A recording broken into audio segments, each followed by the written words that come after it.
آج کا جو سبق ہے لیکچر ہے وہ ہے تشخیص بذریعہ پیشاب اور پیخانہ۔ تو پیشاب کے ذریعے بھی ہم مختلف علامات نوٹ کر کے اور پیخانہ کے ذریعے بھی مختلف علامات نوٹ کر کے ہم تشخیص کر سکتے ہیں۔ تو اگر پیشاب زیادہ آئے، کثرت سے آئے، تو اس کی 3-4 وجہ ہوتی ہے۔ یا تو شوگر کی وجہ سے پیشاب زیادہ آتا ہے، یا مثانہ گردہ کی کمزوری کی وجہ سے بھی پیشاب زیادہ آ جاتا ہے، یا دماغی مرض، دماغی کمزوری، اعصابی کمزوری، اس کی وجہ سے بھی پیشاب زیادہ آ جاتا ہے۔ تو اگر پیشاب کم آئے تو اس کی وجہ یہ ہوتی ہے کہ اگر کثرت کے ساتھ پسینہ آئے تو پھر پیشاب کم آتا ہے۔ اگر دست، اسہال وغیرہ لگیں تو اس کے بعد بھی پیشاب کم مقدار میں آتا ہے۔ اگر بخار ہو جائے تو اس کے بعد بھی پیشاب کم آنا شروع ہو جاتا ہے۔ اگر گرم خشک چیزیں زیادہ استعمال کریں تو پھر اس کی وجہ سے بھی پیشاب کم آتا ہے۔ تو اسی طرح پیشاب اگر زردی میل ہو، گہرا زردی میل نہ ہو، تھوڑا سا زردی میل ہو، تو یہ تندرستی کی علامت ہے۔ پیشاب اگر سبزی میل ہو تو اس سے برودت کی علامت ہے۔ اگر پیشاب سرخی میل ہو تو یہ دموی مزاج کی علامات ہے۔ اگر پیشاب گہرا زردی میل آئے تو یہ پیلے یرکان کی علامت ہے۔ تو اسی طرح پیشاب جو ہے اس کے اندر پیپ آئے اور ساتھ خون بھی ہو اور پیشاب کی نالی میں جلن اور درد ہو تو یہ سوزاک کی علامت ہے، کیونکہ سوزاک کی وجہ سے پیشاب کی نالی کے اندر ورم ہو جاتا ہے۔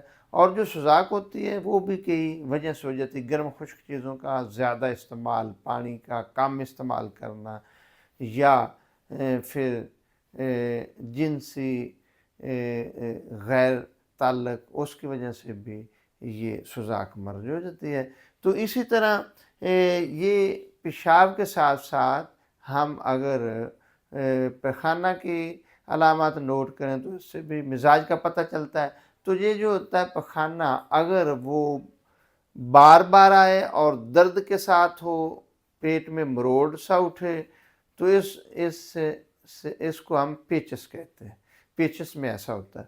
اگر پتلے دست آئیں، پخانہ پتلا ہے تو اس کو ہم اسہال کہتے ہیں، اس میں مروڑ نہیں ہوتا، یہ پتلے دست آتے ہیں۔ تو اسی طرح اگر پخانہ 2 دن نہ آئے، 1 دن نہ آئے، یا تھوڑا آئے تو اس کو قبض شمار کرتے ہیں۔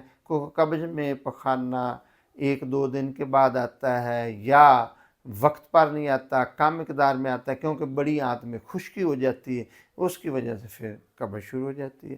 تو اسی طرح اگر کوئی چیز بھی کھائیں اور پانی پئیں یا کوئی چیز کھائیں، فروٹ کھائیں، روٹی کھائیں، تو فوراً لیٹرین جانا پڑتا ہے۔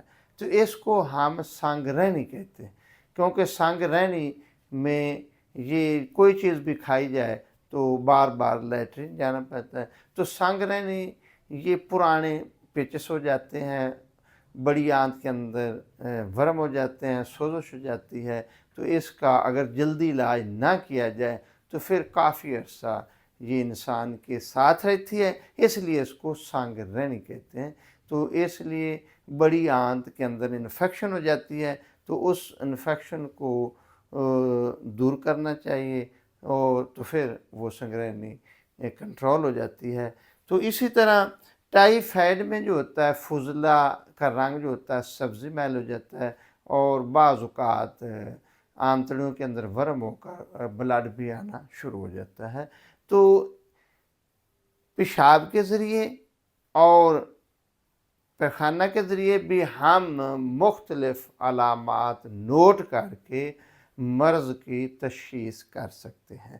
تو جو سمجھدار طبیب ہوتا ہے وہ سب چیزوں کو نوٹ کرتا ہے، مریض سے پوچھتا ہے، پھر ایک مزاج منتخب کرتا ہے، پھر اس مزاج کا علاج بھی ضد کرتا ہے۔ تو یہ ایک مکمل علاج ہوتا ہے، فطری علاج ہوتا ہے۔ اس سے جو مرض ہوتی ہے مکمل طور پر ٹھیک ہو جاتی ہے۔ دعا اللہ پاک ہمیں ہر قسم کی بیماری سے محفوظ فرمائے اور طب کو سمجھنے کی توفیق عطا فرمائے۔